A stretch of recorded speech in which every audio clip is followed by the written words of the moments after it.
Now, on to important things that have been happening at a summit up the valley. Do you ever feel that the bigger Australian cities like Sydney and Melbourne and Brisbane, they all get all the attention and most of the government money for infrastructure?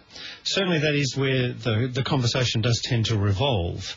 A summit was held at Rothbury today. They're focusing on regional cities and how we can become cities of the future.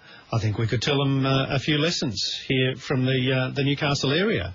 It was held by the State Division of the Urban Development Institute of Australia, which is a peak body that represents urban developers. The CEO of the Urban Development Institute is Stephen Albin, who is with me now. And Stephen, thanks for joining us. Have I got you, Stephen? You've got me, Paul. Good, thank you very much. Now, you reckon Newcastle has already arrived as a world-class destination, and would you say we're in a teaching position here? Well, I think you are in a teaching position. You know, the Newcastle and the Hunter is just, it's taking off at the moment. But I think that what we've been discussing today is some real major initiatives that will make it take off even more. We've been discussing things like looking at even high-speed rail from Sydney to Newcastle to ensure that, connections can, take place. We can open up land and create better access to jobs in the Hunter and actually make a material difference up there. We've also been talking about things like light rail here and how it's pretty important to get it moving and going to ensure that the values in the city and the redevelopment can take place as quickly as possible. We've been talking about technology as well, and some of the impacts that new technologies will have in more people moving out of the city, like Sydney, and into the Hunter, and into Newcastle. So I think that this area is really going to change enormously over the next 10 years, and it'll be for the better. Let's just start with those 3 or 4 topics. High-speed rail, are we talking very fast trains here, like 300 kilometres an hour, or are we just talking a reasonable service from Newcastle to Sydney? No, I think it needs to be high-speed rail. We've been talking about today, looking at the fact that no government was willing to undertake the project when it's from Brisbane to Sydney to Melbourne, but really we need to be looking at bite-sized chunks that are manageable, and the largest population conurbation in Australia is between Newcastle and Wollongong, and we should be working out ways that we can service that conurbation and ensure that the people there, that we can link the major cities in that area to get more economic productivity and more jobs. Do you have a thought on how that should be funded? Well, at the moment, we're going to kickstart a project to start examining how that could take place. There are many options that are out there at the moment in terms of funding, but I think that if it's a more reasonable amount of money than building all the way to Brisbane, then I think that governments may be able to handle it. It might have to be a little bit incremental in how you get these railway systems up and running, but they're critical. One of the things there are a couple of plans around as to how you might fund huge infrastructure projects, but all of them involve being able to demonstrate in a concrete way the economic advantage to, let's say, the Commonwealth, which I imagine would be the principal source of the funds here. If they're going to have to borrow $1 billion in order to build that kind of stuff, we have to demonstrate to them how they're going to get that money back. Yeah. Do you reckon you can come up with a business case that demonstrates that to them? Well, look, I think that there are ways that you can new ways that you can fund these projects, not completely, but you can supplement funds through some of the land around infrastructure in terms of value capture, to help fund the development of rail. If you go to Singapore at the moment, you'll find that there's a 26-kilometre railway line being built high speed between Malaysia and Singapore, and it's being wholly funded by land, by the government gifting land to the Singapore investment company and the Malaysian investment company as well. So, there are ways that are being used around the world, new ways to fund this sort of infrastructure now.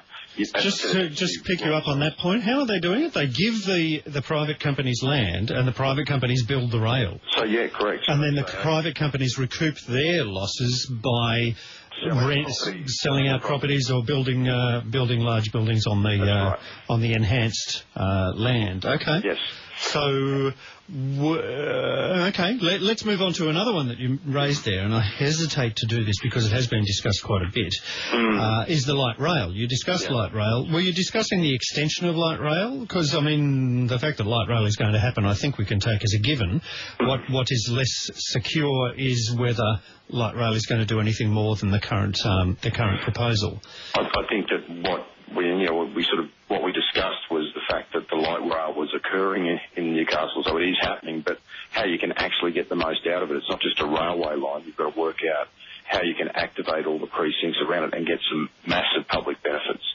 But as part of that, I think that it will be inevitable if you can actually prove up the concept and really get the public benefits out of the initial part to extend the light rail across the Hunter. It could be an important way of creating a connected city. I guess kind of using the same model you've just outlined. I guess the same formula applies, maybe different figures in the formula, but if the private sector is going to benefit from the existence of easy ways of getting around, then maybe they cough up the dollars as well. And if you look at what is being done in Sydney at the moment, especially with the light rail that goes through Parramatta, that's exactly what's happening. And you've actually got landowners willingly wanting to supplement the cost of providing the rail because they know it will service their communities and uplift value of their properties. New technology you mentioned as well. Now, Malcolm Turnbull talks about everyone having to live in cities, and cities are our biggest churner of the economy. Contrary to that is the idea that you don't have to live in a city because of new technology. So which way do you see it going? Which end of the tug-of-war actually is stronger? I like the latter, because if you look at what's going on in America at the moment, you're finding that a lot of the kids that are joining the workforce are staying in the workforce till 30 to 33 in the big cities, and then they're leaving. And because a lot of the regional towns are technology enabled, they're moving out to regions and continuing to work, but having a far better lifestyle. And I think that trend will hit Australia as well, and that can only be good for the Hunter. See, a lot of the investment in big infrastructure is in the cities, trying to make them, and the value capture, that all of that kind of stuff. The $1 billion in investment in infrastructure is happening in Sydney and Melbourne. So would you be saying to those people making those decisions, slow down there, because we've got major regional cities around New South Wales that could be just as good and easily accessible by new technology? I definitely would say that. I think that, the way we look at infrastructure will change enormously over time. So while I talked about the high-speed rail, other licks of infrastructure and other pieces of infrastructure, we don't actually need to be as big in our cities. They just need to be a lot smarter. We're starting to get a bit of a better understanding about how to create infrastructure that better connects communities in cities. And it doesn't necessarily cost as much as some of the stuff that we're putting in there at the moment. I think a lot of money should be diverted to the regions and for infrastructure to ensure that the regional cities are serviced as well as major cities. See, we're not. Many of the things you talked about, where Newcastle is leading the way, are not actually diverting money, state coffers money, to Newcastle. If we couldn't lease the port, we wouldn't get the money. So the state isn't really going, here is our person, we're going to divert money out to the regions. They're going, if we can sell something else off, you might get something. Yeah, I think you need to take a more far-sighted view with regards to it, and the governments need to say, right, let's create a stake and invest in the Hunter to ensure that it'll continue to grow and become the great city that it already is, but become even better. Incidentally, I'm talking to Stephen Albin, who is CEO of the Urban Development Institute of Australia, which is a body that represents urban developers. Belle in Newcastle West, I think, is reflecting what many people listening to our conversations would think. She's going, talk, talk, talk. We want to see action. How do you translate the kind of things you've been discussing at Rothbury today into how is this going to change our life tomorrow?